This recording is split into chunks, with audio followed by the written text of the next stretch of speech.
warahmatullahi wabarakatuh. Waalaikumsalam warahmatullahi wabarakatuh. Yang terhormat kepada Ibu Dr. Susi Ariyanti, MA selaku dosen pengampu pada mata kuliah Psikologi Perkembangan Anak, dan kepada teman-teman yang berbahagia. Pada kesempatan kali ini, kami dari kelompok 11 yang beranggotakan saya, Tetungal Dewi, dengan nomor pokok mahasiswa 2101030029 dan rekan saya Kulfa Nur Fadilah dengan NPM 2101032026 akan membahas mengenai perkembangan moral anak. Pada pembahasan kali ini, kami akan membahas mengenai dimensi perkembangan moral dan teori Colbert. Yang pertama yaitu dimensi perkembangan moral. Perkembangan ialah suatu pembentukan sosial atau social self atau pribadi dalam masyarakat, yakni berupa pembentukan pribadi, baik itu dalam keluarga, bangsa ataupun budaya. Moral ialah sebuah aturan atau tata cara yang ada dalam masyarakat berupa nilai-nilai yang berlaku. Moral ini berkaitan dengan perubahan pelanggaran perasaan dan perilaku tentang standar mengenai benar atau salah. Jadi, perkembangan moral ialah perubahan tingkah laku yang terjadi dalam kehidupan anak dalam kaitannya dengan praktik, kebiasaan, atau nilai yang digunakan dalam kelompok sosial. Dalam hal ini, perkembangan moral terdapat dua dimensi, yaitu dimensi interpersonal, aturan atau nilai dasar, dan penilaian diri individu yang mengatur aktivitas seseorang ketika ia tidak terlibat dalam interaksi sosial. Contohnya, ketika anak menemukan mainan di jalan, baik itu bukan miliknya, tetapi dia berpikir hal tersebut baik atau buruk. Selanjutnya yaitu dimensi interpersonal. Titik perhatiannya adalah pada apa yang seharusnya dilakukan individu sebagai interaksi dengan orang lain. Dimensi ini yang mengatur interaksi sosial dalam penyelesaian konflik. Contohnya, ketika anak bermain kelompok, pasti sudah ada kesepakatan atau cara bermainnya. Selanjutnya yaitu akan dijelaskan oleh rekan saya.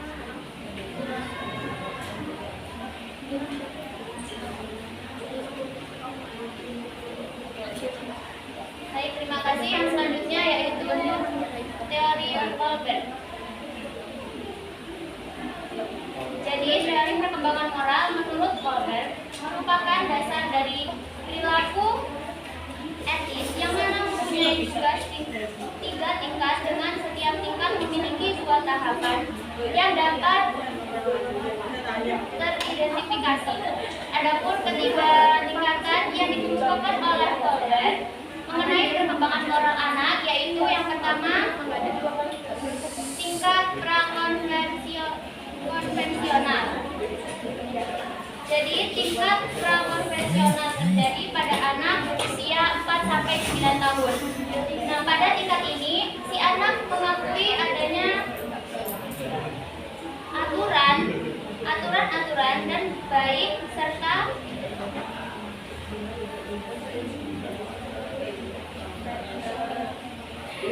buruk mempunyai arti baginya. Tetapi hal itu semua mata dihubungkan dengan reaksi orang lain. Yang pertama yaitu orientasi hukum dan kepatuhan.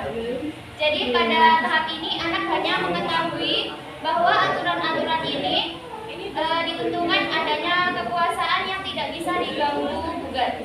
Yang kedua yaitu orientasi relatif instrumental. lagi secara mutlak tergantung pada aturan yang berada di luar dirinya yang ditentukan oleh orang lain yang memiliki otoritas. Yang selanjutnya yaitu tingkat konvensional. Jadi tingkat kebiasaan terjadi antara anak usia 10 sampai 13 tahun dan dapat juga disebut sebagai tingkat konformis, walaupun istilahnya mungkin terlalu sempit. Pada tingkat ini, anak-anak hanya menuruti harapan keluarga, kelompok atau bahasanya dan dipandang memiliki nilai intrinsik terlepas dari konsekuensi langsung dan nyata. Nah, dalam tingkat ini, yang pertama ada orientasi kontrak interpersonal, yaitu pada tahap ini perilaku yang baik adalah perilaku yang menyenangkan atau membantu orang lain dan diterima oleh mereka atau anak. Yang kedua yaitu tahap anak menentukan arah hukum dan ketertiban. Nah, pada tahap ini anak menunjukkan perbuatan baik dan benar bukan hanya agar dapat diterima oleh lingkungan masyarakat, tetapi juga bertujuan agar dapat ikut mempertahankan aturan dan norma atau nilai sosial yang ada sebagai kewajiban dan tanggung jawab moral untuk melaksanakan aturan yang ada.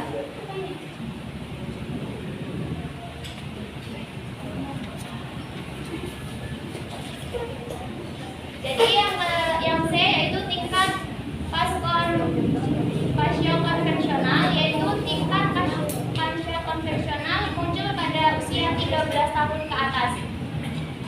Nah, jadi ditandai dengan orientasi yang keluar pada prinsip-prinsip moral yang mandiri, tidak bertanggung kepada otoritas dan tidak tergantung pada identifikasi individu dengan kelompok atau individu yang mewakilinya.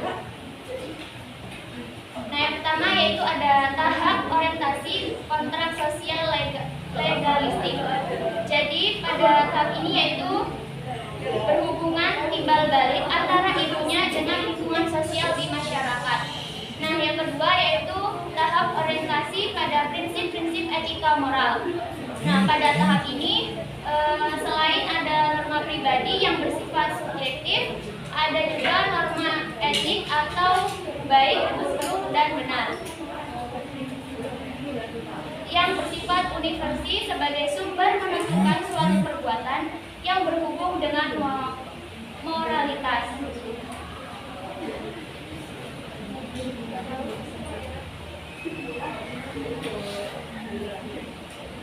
Baik, itulah tadi pemaparan materi mengenai perkembangan moral anak. Jika dari teman-teman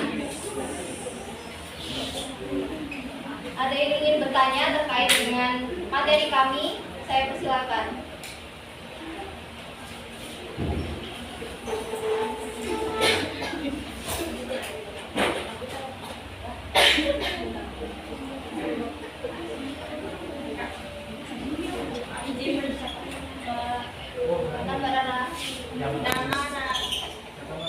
Nama Rara dengan nomor pokok mahasiswa 2101031028. Pertanyaannya, bagaimana jika perkembangan moral seorang anak tanpa adanya peran dari orang tua?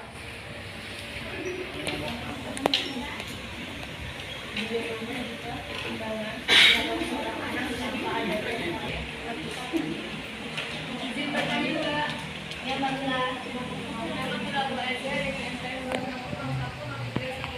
Pertanyaannya, bagaimana cara terbaik memberikan pendidikan moral kepada anak agar dapat mempraktikkannya dalam kehidupan sehari-hari?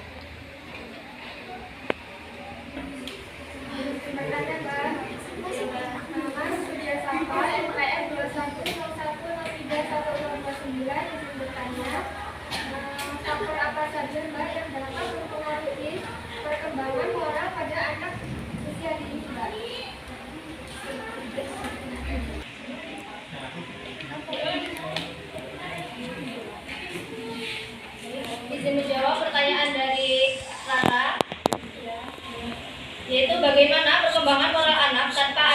peran orang tua. Sudah jelaskan tadi moral itu berkaitan dengan hal yang baik ataupun buruk. Jika perkembangan moral anak tidak dibarengi dengan adanya peran orang tua, maka anak tersebut tidak akan mengetahui mana hal yang baik dan hal yang buruk. Nah, peran orang tua sendiri itu kan terkait perkembangan moral anak dipupuk sejak dini, sehingga anak itu tahu mana moral yang baik yang patut untuk dilakukan dan mana moral yang buruk untuk tidak dilakukan. Bagaimana Mbak Rara? Baik, Mbak, terima kasih. Jadi izin menjawab pertanyaan dari Rizkia. Jadi pertanyaannya yaitu faktor apa saja yang mempengaruhi perkembangan moral pada anak usia dini. Jadi faktor yang mempengaruhi perkembangan moral pada anak usia dini yaitu dapat berupa keadaan situasi lingkungan, konteks individu atau kepribadian, dan konteks sosial atau cara berinteraksi dengan lingkungan di dalam sekitar masyarakat. Bagaimana Mbak? Selanjutnya menjawab pertanyaan dari Mbak Mila. Bagaimana cara terbaik untuk memberikan pendidikan moral kepada anak agar membekas dalam hatinya dan bisa mengaplikasikan dalam kehidupan? Yang pertama yaitu orang tua menjadi contoh, di mana anak itu merupakan pendiri yang handal. Oleh sebab itu, orang tua harus memberikan contoh yang baik agar moral anak itu dapat berkembang dengan baik juga.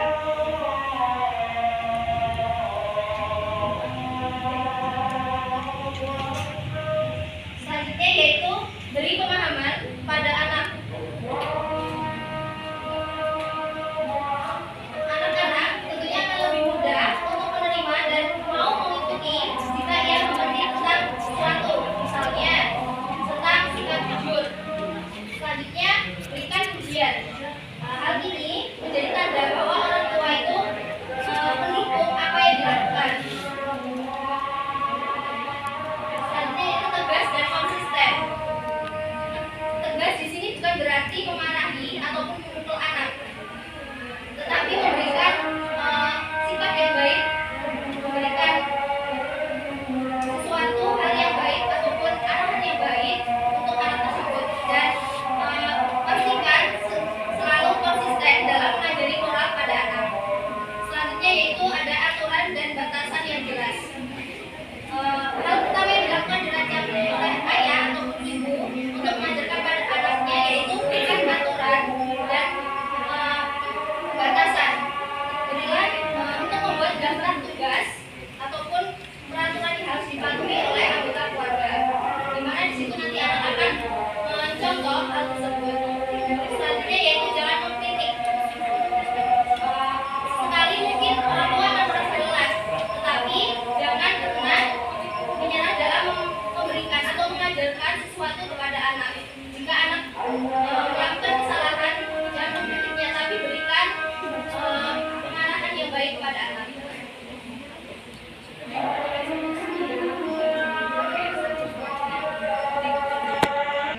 Lanjutlah.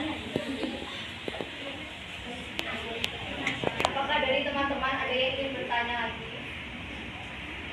Silakan Bapak Dina. Nama saya dari Fadila, IJM 21 Pertanyaannya, menurut Anda, metode apakah yang tepat untuk membantu perkembangan moral pada anak di usia dini? Kalau enggak,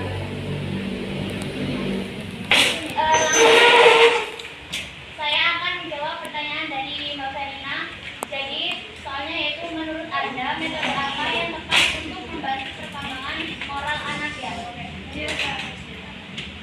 Jadi metode yang tepat untuk membantu perkembangan moral anak yaitu dengan menggunakan metode bercerita. Karena sebuah cerita mampu menarik perhatian anak-anak untuk menyukai dan memperhatikan serta mereka berjiwa dan imajinasi yang ada di dalam cerita. Itu Mbak.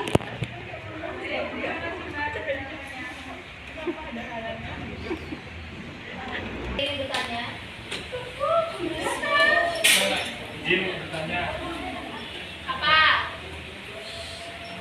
dan pendidikan dan moral di dalam peserta didik.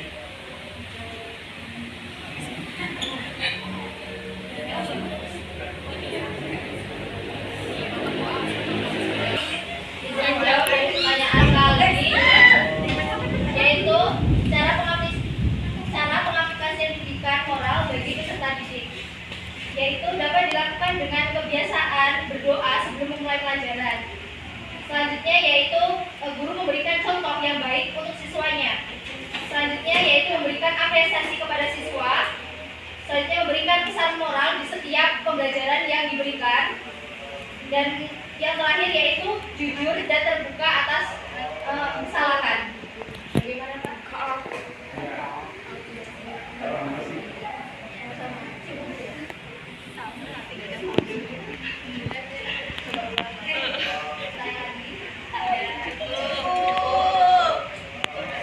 Jika tidak ada yang bertanya lagi, saya tutup presentasi pada hari ini. Kurang lebihnya saya mohon maaf. Saya akhiri. Wabillahi taufiq wal hidayah.